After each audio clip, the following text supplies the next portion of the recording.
Damian Jones forcing the turnover, running the floor, and being rewarded. That's one thing. Good sequence. And how about the follow by Kevon Looney?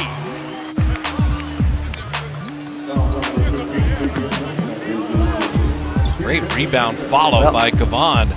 Kevin Durant. Jokic got it back, and Durant took it from him. It's a 2-on-none. Iguodala to hammer it down. And Durant comes up with it and looks ahead. They're always sending a second defender. And Kevin gets the ball. Shot clock at 3. He goes through the whole Nugget roster and scores. Yeah, he's pretty creative, isn't he? Jordan Bell ricocheted to Looney. Steph is fouled again. That worked out. In for Denver. Klay cutting back door. Klay hammering it.